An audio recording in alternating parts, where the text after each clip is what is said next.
Hello and welcome to another episode of The Tigers Down Under. I'm your host as always, Alex, and with me tonight I have Logan. Hey everybody. And it's a short but sweet podcast tonight. I mean, we've got two games to recap and also a game to look forward to against Chelsea. But there hasn't been a whole lot going on off the field, which I guess is a story in itself. But we'll start with the Stoke game in the League Cup. And it's kind of a weird feeling to think. I mean, we've made it to the fourth round again against Bristol City, who of course we share a bit of history with. But in our history, we haven't really had too much success in the League Cup. So I think if we win our game in the fourth round against Bristol City, it's only the second time we've made the quarterfinals. That's looking a little bit ahead. But what have you made of our success in recent seasons in the League Cup? Yeah, the League Cup certainly, as you mentioned, hasn't been a happy hunting comp for us so far.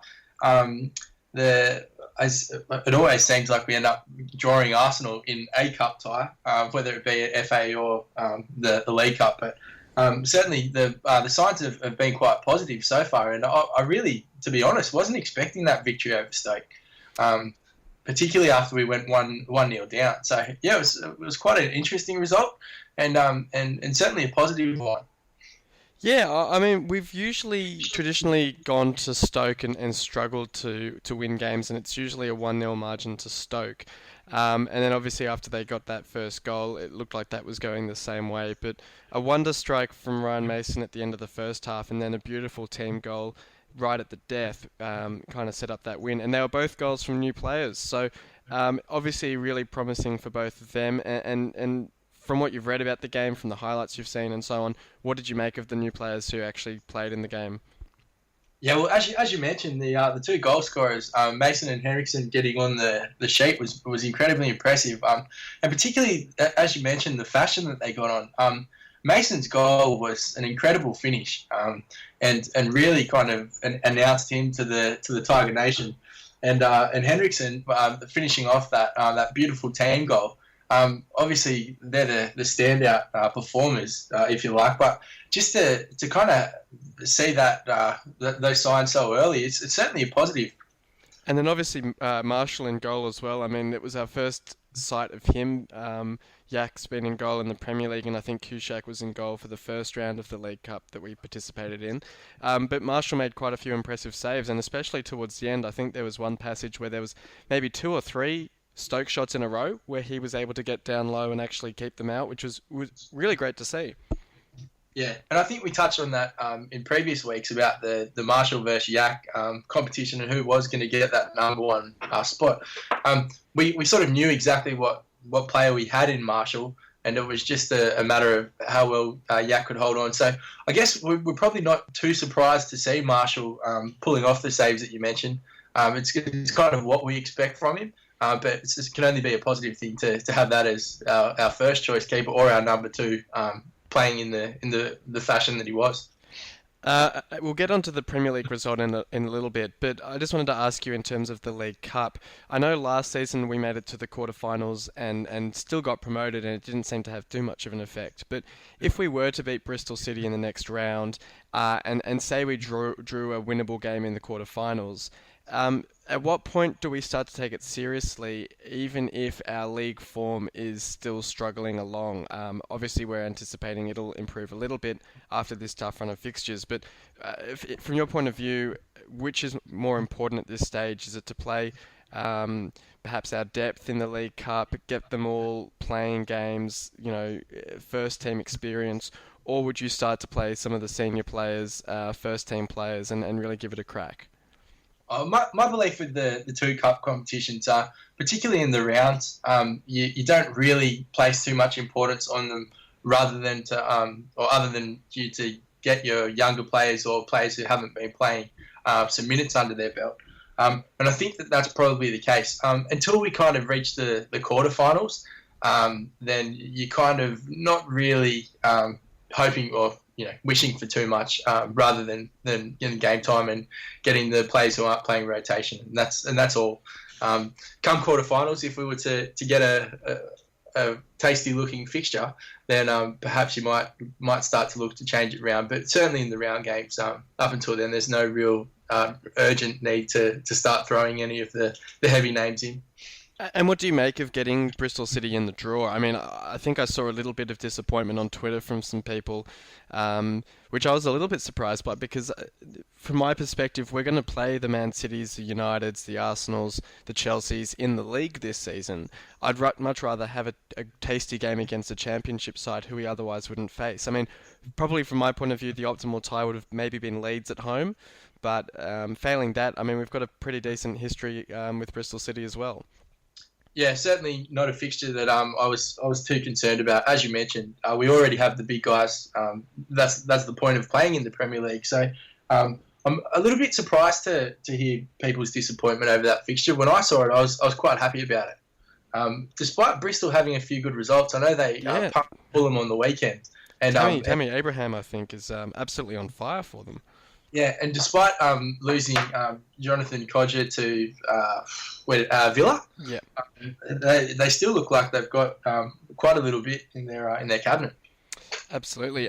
Well, another side that's got a little bit in their cabinet, who we'll move on to discuss now, is Liverpool, who handed out what you could only call a belting, I think, on the weekend. Game that I saw live down at Cheers Bar, where surrounded by some red scousers, it was not a pleasant viewing.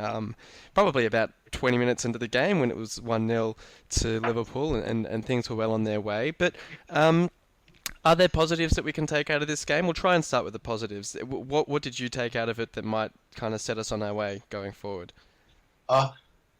Look, the Meyler goal was quite impressive, and it was nice to see it come from a set piece again, which has kind of been a little bit of an uncommon theme for us to see the goals coming from set pieces or off set pieces. We're not really used to seeing that, so it's been a positive start to the season in that respect. So you'd probably say that is the highlight, if there are any. Apart from that, I think we're just going to continue to rue that playing down to 10 men again so early in the piece. It kind of killed off the fixture before we even really got a chance to kind of get our head into the game, despite Liverpool starting so strongly and being on top, as you mentioned. So yeah, it was 2 weeks in a row where we've gone down to 10 men from a handball on the line to deny a goal, and I think we had a bit of debate last week about whether it was a red, but I don't think there can be that sort of debate this week. Interestingly, from the first viewings that I saw of it, I actually was a bit unsure about whether it was a red because it looked like he led with his chest, but and even some Liverpool supporters were in agreement, but I think from the second angle that you see where he sort of sticks out his elbow a little bit to catch the ball, you can't really argue with it. And then more importantly, it means that this will be the first Premier League game since Elmo signed that he won't be starting the game for us. Yeah, which is a huge shame when you consider the amount of minutes and games that he has started for us. So I know that would be, as a player, that would certainly be a personal achievement of his that he would have been looking to continue. So I'm sure he's definitely disappointed, although, with that being said, Elmo isn't a stranger to a sneaky ball. It's just thinking that Newcastle game. Yeah, and I think there was also the Arsenal handball. I think it was Arsenal. Oh, and he helped it into the net or something, didn't he? Yeah. So, look, I think he might consider himself a little bit lucky to have gotten away with some in the piece earlier. So, I mean, maybe some might say justice is done. Elmo's run had to come to an end eventually. And then just as from a structural point of view, I mean, we've got a few options who could potentially play it right back. I think it was James Weir who played there in the League Cup game against Stoke, but apparently didn't look too great. I know he said in the media in the last few days that wherever the manager wants him to play, he'll play if it means he gets a chance in the Premier League. But I think even from his own comments, he's not too sure of himself there. I know Meyler played there on Saturday after Elmo went off, and I know he's played there a bit for Ireland as well. And the other suggestion I've seen is Jake Livermore. So, I mean, those seem to be the three options. I think Lenihan must still be injured because he's our only other recognised right back. But who would you feel most comfortable with lining up there? Again, I haven't seen enough of Weir to kind of make any judgment on that. I would feel relatively safe throwing David Meyler in there, just because with David Meyler, you sort of know what you're going to get, in the sense that he will just work and work. There's not really a safe and encouraging option that we can kind of think of off the top of our heads. It's certainly an area that I feel we are under strength in, and do rely heavily on Elmo. And as you mentioned, because he has been such a good steward and played so many games for us, it's never really been something that we've had to stress about too much. Obviously, with Odebajo being able to cover that if needed as well. So, it's interesting times. I think David Meyler will get the job, if I'm honest. And then, just from the point of view that, I mean, in the last two games between Liverpool and Arsenal, we've conceded 9 goals. I think from the stats, we've actually conceded the most shots on target of any side in the league by a pretty healthy margin. Admittedly, we've had some pretty tough fixtures. Is there any sort of concern from you about the way the side's playing, or is it just an acceptance that, I mean, we've come up against the big teams and they've sort of flexed their muscles against us? I think it's got a combination of the playing the big teams, and also just going down to 10 men early on in the games has kind of led us to probably sit back a little bit more than we'd hoped to. In saying that, we were still, when we played Arsenal, we were still certainly, when the game opened up, looking to play on the counter, which led us to be very open, which doesn't surprise me to hear those kind of stats about the shots returned and obviously the goals conceded. I think if we're to keep 11 men on the pitch for the entire 90 minutes against Chelsea, I think we'll see a much more resolute defensive effort from City. Well, we'll move on then and preview that Chelsea game now then. And they're the kind of the last of the tough fixtures that we've had to start the season, and then I think really opens up over the next 8 games after that. Do you see the Chelsea game as a game that we should be looking to get any sort of points from, or is it just sort of a batten down the hatches sort of style exercise and just kind of get through it unscathed? I think on Chelsea's recent form, we can't kind of go into any match having that kind of attitude of a batten down the hatches approach. And I don't think that it's the kind of approach that Mike Phelan, likes to go by. And I think you mentioned that previously, that he has a very different mentality to that of Steve Bruce, in the sense that he kind of does have a let's not fear the big guys and have a go at them attitude. And that's probably something that under Steve Bruce we didn't have. So I don't think we'll be looking to play that way at all. And on Chelsea's recent form, they certainly seem that they're kind of vulnerable. And I think we could easily look to kind of sneak a point out of this one. Well, certainly. I mean, Chelsea have lost their last 2 games in the league. They did have that 4-2 win, I think, over Leicester in the League Cup. But as you say, they're looking quite shaky, especially at centre-back. And if Gary Cahill's to continue at centre-back, I'd really hope that Phelan does his homework on him and really targets him, because he's looking really unsettled at the moment. And David Luiz next to him isn't much better. I mean, we all kind of know what you get with Luiz. He's more of an attacker first, defender second. But they're definitely looking very exposed in defence, and keeping... basically not scoring a goal against Arsenal and conceding 3 goals is certainly a testament to that. Obviously, the last time they came to the KCOM was a pretty memorable game. If you recall, it was a 3-2 result to Chelsea, but it wasn't easy going for them. And this was, if we remember, this was the season where they actually won the title under Mourinho. So this was not the Chelsea under Mourinho that cracked and faltered and fell to mid-table obscurity. These guys were on their way to the title, took a 2-0 lead early, and then I think it was 2 goals inside 70 seconds or just abouts from, was it Hernandez and Elmo? I think Elmo got the first, and then Hernandez drew it level. Must have been early in the second half, I think. Yeah. And then I think Remy put it away late for them. But it was certainly a promising game, and I mean, it kind of lifted our hopes that we could stay up, but sadly it wasn't to be. But what are your memories of that game? Yeah, I remember it faintly now that you mention it. I think it was from memory. They said it was the quickest back-to-back goal scored in the Premier League that season. Yeah, I think that's right. And it was an incredible stat about the first team to do that to Chelsea, to score Yeah. in that time period. It was I can't remember exactly what it was, but it was a very, very long time ago. So obviously, we did have our positive moments, and as you said, it wasn't to be that season. But I do remember that game being very impressed by the resolve, and particularly because with that side, we weren't very accustomed to seeing them come back. Once we kind of had a goal scored against us or conceded that season, it was almost the writing was on the wall that we would accept defeat in many senses. So that was, I remember at the time, was an incredible shock. And as you said, we didn't go on with the result, but it certainly turned it into an exciting fixture that seemingly looked dead and buried. Yeah, and I mean, talking about that Stoke game again, coming from 1-0 down, it's just shown all the hallmarks under Phelan seem to be that we actually are quite a resilient side and can come back, and we don't sort of go into our shells when we go behind. I mean, Arsenal, we were down 1-0 and down to 10 men and managed to draw back to 2-1 before they went on with it. And then again with Liverpool, I guess it was 3-0, so it was a bit more out of sight, but we still pegged one back. I mean, under Bruce, it feels like we might have gone into our shells a little bit more and not even taken those sorts of chances. So it's promising that only United have kept a clean sheet against us so far this season, considering the sides we've faced. Yeah, that's exactly right. And I think that that's something that we need to look to build off, particularly with the new signings.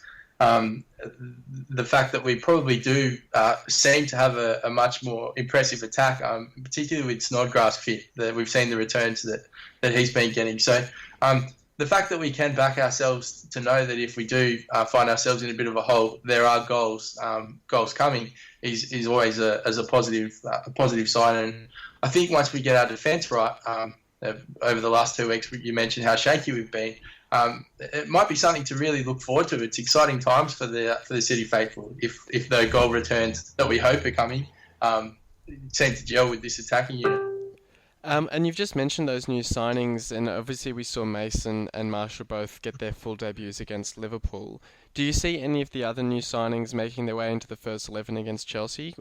Perhaps Mbakani might find his way up forward, or Henriksen in midfield. I know he came off the bench late against Liverpool. Do you see either of them coming into the side, or how do you see us lining up against Chelsea? So far, we've seen with Mickey Phelan, he seems to like to keep the same staple. I think it will heavily depend on who he chooses to cover the defensive duty. Maybe we look to restructure the midfield entirely, and that may open the door for somebody else on the bench to come kind of make their starting debut. I'll be very interested to see. I'd love to take a wild guess, but because Elmo is obviously going to be missing, it's going to be a totally different looking City lineup, I feel. And just speaking about Phelan, do you see any end to the negotiation saga anytime soon in terms of him becoming our permanent manager? It's sort of just dragged on and on. Sadly, unless we're able to get a glimpse of the City crystal ball, I think it would purely be a guess. And I think it still has a lot to do with the club handover and whatever else seems to be going on behind the scenes. You would hope to kind of find some solution to it sooner rather than later, particularly over the international break, as you mentioned. If that was not to kind of come to fruition in that time period, then I'll genuinely start to worry about what they're actually thinking behind the scenes, the powers that be.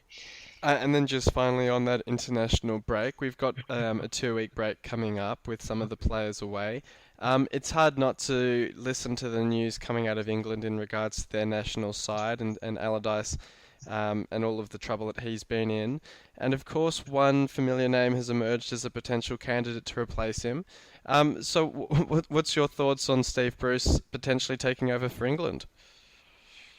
From a personal perspective, not having the same affiliation with England as a supporter that the English would, I think it'd be quite interesting to see Steve Bruce in charge. I would like to see it in the sense that I just want Steve Bruce managing somewhere to pay attention to it. I'm not sure he's the right choice to take over the national side. I think that it was, again, the Allardyce is a massive shock, and to be looking for a replacement so soon, I think it's interesting. Well, going to be an interesting one to everybody to see who the candidates are. But I wouldn't be surprised if someone like Alan Shearer was to get the gig next. It'd be an interesting one for sure. And we'll just finish off then with your score prediction for the Chelsea game. Oh, I haven't thought about this one yet. I'm going to say 3-2 City. I'd like that one. I reckon a 1-1 draw. I reckon we can hope for a draw in that one. A win might be a bit tough, but who knows? I mean, the way Chelsea have been playing lately, they could come out and blitz us, or they could be incredibly shaky and there for the taking. And I'll try a new question out on you, because I think we'll move on from the nightmare scenarios and the dream headlines. And I'll ask you, which player do you think has the most at stake on the weekend for City? And by that I mean, which player do you reckon, if they have a really poor game, would be in real danger of losing their place in the side, but at the same time they could go out and really prove themselves and cement themselves in the 11? I think the person, and pending their starting place, I think would have to be Diomande. I think he's probably going to be very fragile in the sense that we know that Mbakani's knocking on the door for his spot. Yeah, he would probably be the one that I would look to say, as well as whoever ends up getting the starting spot in goals. Whoever gets handed that assignment, they may be under a lot of pressure as well. Do you think, I mean, there was a lot of criticism of Yak after his 4 goals shipped against Arsenal, and a few of the mistakes he might have made in that game. And I think I might have said at the time that I wondered if the same criticism would be said if Marshall, if he had a similar sort of performance. And obviously Liverpool are a different class to us, and we were down to 10 men, so you can't blame him too much for the 5 goals shipped. But do you think, as you've just said, if Chelsea did, have a 2 or 3 goal win against us, that we might actually bring Yak back into goal? It's $1 million question, and it's going to be very interesting. I was actually surprised to see Yak lose his spot after the Arsenal game anyway. So it's going to be interesting to see which way Mike Phelan goes. I do think that there is a danger with chopping and changing, but particularly with Yak. I think that, as we've probably spoken about before, is he seems to be the kind of player that when handed the assignments and gets a run of games under his belt, he seems to be able to do a job much more than just the sporadic appear here and there type scenario. So I think that the danger with doing that is if you do have Yak in form and he gets these games together, he'll be good. If you drop him seemingly after one bad game, I don't know if his resolve will kind of be the same level as what I expect Marshall's to be. And then just finally, before we sign off, on the topic of keepers, I don't know if you've seen the news from Dusan Kushak, who basically came out in the press recently and questioned why City even bothered buying him. He was third choice when he first arrived, and then he got injured, and now he's essentially fourth choice, really. I mean, assuming if all keepers were fit, he'd basically be our fourth choice. And I think he's as good as said that he's going to be looking for a new club in January, which is surprisingly blunt. I mean, I don't really see players and keepers coming out and being so forthright with their opinions, but I can't say that I blame him. What do you make of those comments? If I'm very, very honest, I think they're probably fair enough. I think when he was signed to Hull, there was a kind of a optimism that he'd be playing Premier League football and certainly had a role to play. I think the signing of David Marshall has almost well and truly put that to bed. And look, if for a player of his believed caliber and his age, he's certainly not going to be doing his future any good to stay on the City bench. And as we mentioned, the competition between Marshall and Yak seems to be that the 2-horse race. Yeah, it is very blunt, but I tend to agree with him. And then conversely, Weir and Keane both actually rocked up to training requesting that they both start the under-23s game that night. So it was a great work ethic to see from them, because they'd obviously not had any minutes against Liverpool, and they wanted to keep themselves sharp. And I think Keane actually scored the 4th goal in a 4-2 win against Watford, which really impressed me. It was really good to see that sort of dedication and work ethic from the two of them. I mean, they weren't prompted to or asked to play in the under-23s, but they actually requested to play. So that was great science.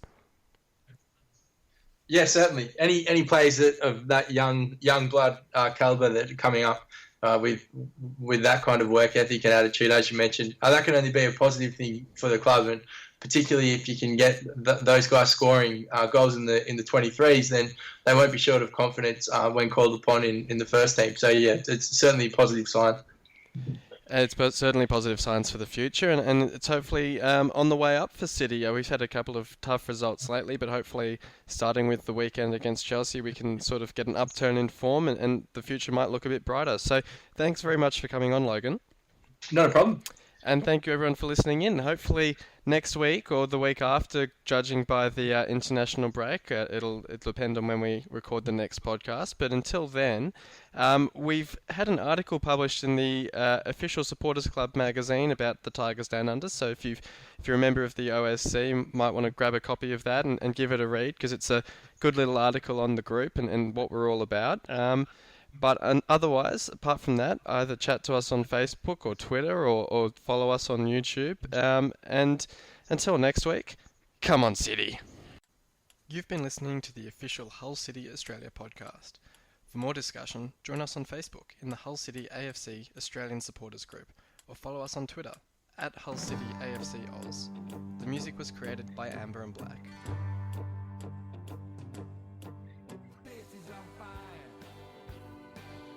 Going higher and higher. There's no turning back 'cause you're out.